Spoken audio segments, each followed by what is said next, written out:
Hello and welcome to 10 Minute Takes, the show where we give you our rating first, then we discuss how we came to that rating.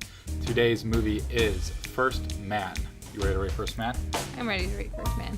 All right. 3, 2, 1. See it. I think this one's going to be a little different than what some people are anticipating, but let's get into it. So, first thing I want to talk about with First Man is the story. So, if you heard of First Man, it's essentially NASA's quest to get on the moon with Neil Armstrong, but what some people probably think it is, it's a story about NASA. But what I loved about the story is that this is actually a Neil Armstrong biopic. Sam, what did you think about the story? I thought the story, I really liked it. I liked the story, and I did, however, think that it was just about 30 minutes too long. There were some times where it just kind of was like, I want to kind of just get on with this. But I think you needed all of those moments to really understand the reserved nature of Neil Armstrong and Ryan Gosling playing Neil Armstrong. Yeah, and one of the things that this movie does, and right when it opens up, it punches you in the gut with something that happens to Neil Armstrong before he joined NASA. That really gets you into sort of the character of Neil Armstrong in a different way than what you're used to, because Neil Armstrong is a really reserved character in this film. He was a really reserved person.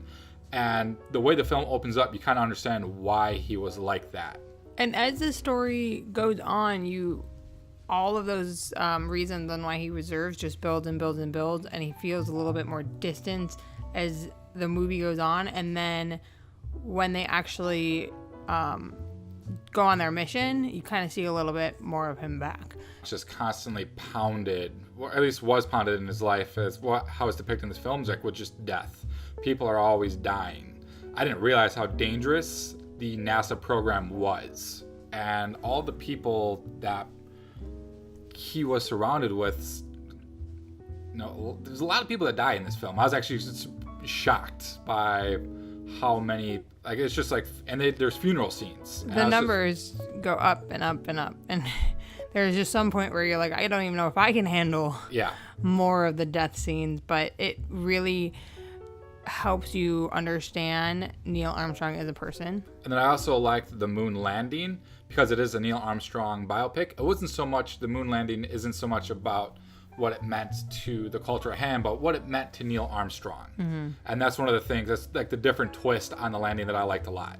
I'm not sure if what happened up there is true. I haven't looked into it, but it's a very sweet moment when he's up there of him sort of like it's his character moving on.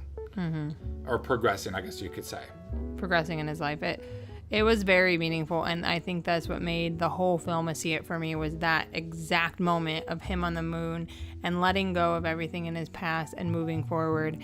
And I really hope in real life that's exactly how it was. It was super sweet. The cast in this movie is stacked. We've got Ryan Gosling, Claire Foy, Jason Clarke, Corey Stoll, and Kyle Chandler. All of which I consider to be, maybe one or two of them you might not say are A-list. I think they're A-list. I see those guys, and I didn't need to look up the cast list, who they were. When they were popping up, I was like, oh, that's Corey Stoll. And Corey Stoll plays Buzz Aldrin. Can't remember who Jason Clarke was. Kyle Chandler plays, I think he's the director or something of the NASA program that is training these guys. Claire Foy is the wife. Ryan Gosling, of course, is Neil Armstrong. It was a big cast. Claire Foy, I thought, was amazing. She really was what I really felt about Claire Foy was that she was such a strong woman.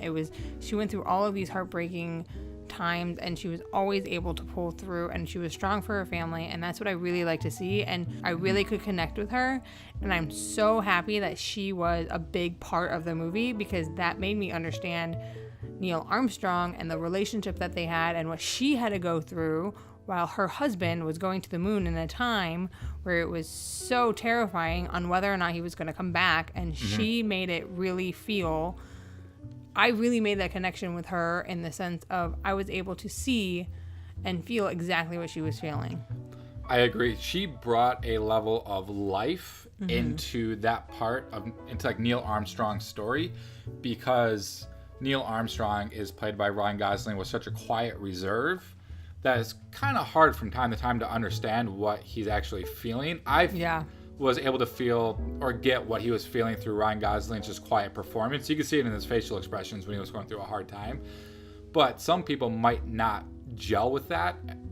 And Claire Foy does a really good job of really rounding out the emotion of the film. I think that they really had, I think Claire's character and Ryan Gosling's character, they just really balanced each other out, and it made their acting performance spectacular. The perfect example in the film that shows the balance between the two, about his quiet reserve and her sort of rounding out the emotionality in the film, is right before he leaves for NASA. He doesn't want to talk to anybody. And she's like, no, you're going to talk to your family about this and what's going to happen. And it's the perfect example of the quietness of Neil Armstrong and the emotionality of his wife and his family life that he was going through. And so she helps. That's a perfect example of rounding out the emotionality of this film. Next thing I want to talk about is the cinematography of this film.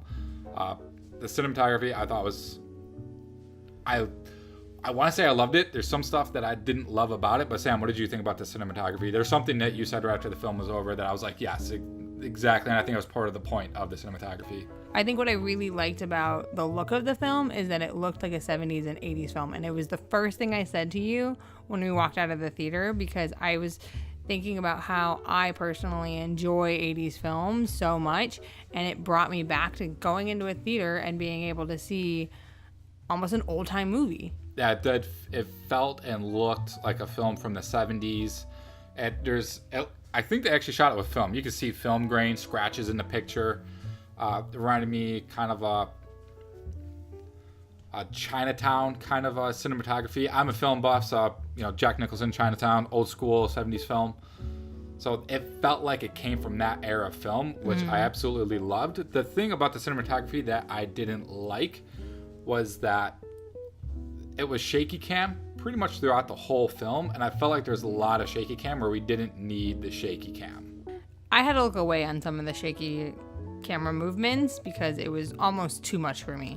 Yeah, like there's just two characters talking in a yard, and the camera's just like shit, and I didn't feel like I needed the camera to be shaking when it's just two characters on the ground talking. When they were launching, when they're in the spaceships, it's like I was okay with that because it made me feel like I was in the ship, which totally fine to me. But when you just have two characters having a conversation, I don't need to feel like I'm riding a motorcycle watching this. I think the combination with, like you said, when they were in the spaceship, you really felt the shaking, and I was okay with that.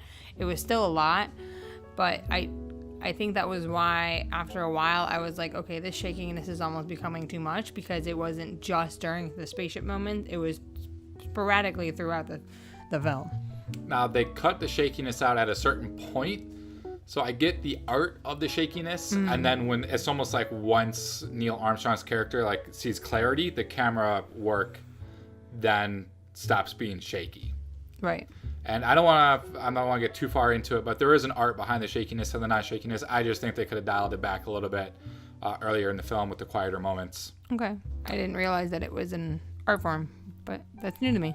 Next thing I want to talk about is the sound of the film, because the sound in this film was spectacular. Probably some of the best sound design and music I've heard in a film this year. To me, it's probably a front runner for the Oscars for winning sound design and sound edits. It's absolutely amazing. I totally agree. It really made you feel in the movie. I think that the music itself rounds out the fact that I felt that it looks like a 70s and 80s film. It really put me in that time period, and the music I thought was spectacular. Yeah, the music was great. The sound is, if you want to go see a film that you're not going to miss anything that's being heard or said, like this is the film. We saw it in IMAX. I heard everything. It is seat rattling loud. When a spaceship's taking off, it feels like a spaceship is taking off, and it is amazing.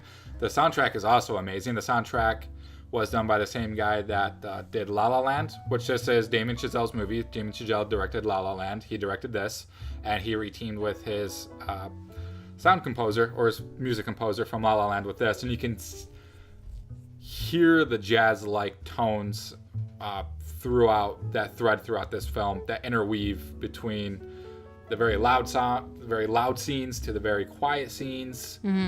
It's a very different approach for a film like this, and I absolutely loved everything about it. Quick final thoughts. For me, my final thought is great film that some people might have a problem with because of how shaky the camera work can be and how quietly reserved Neil Armstrong is in this film. They portrayed him, from what I could read, correctly, but that might not gel with some viewers when they're watching this film. My final thought was that I had a good time throughout the entire film, and even though there were so many heartbreaking moments, at the end it really made everything worth it, and I think that was exactly how you were supposed to feel. Yeah, it's an A+ movie for me. It's to see it. Don't miss this in theaters. Go check this out. It's a good one. All right, so that's it for this episode of 10 Minute Takes. We have Bad Times at the El Royale next, so stay tuned for that one. Thanks for watching.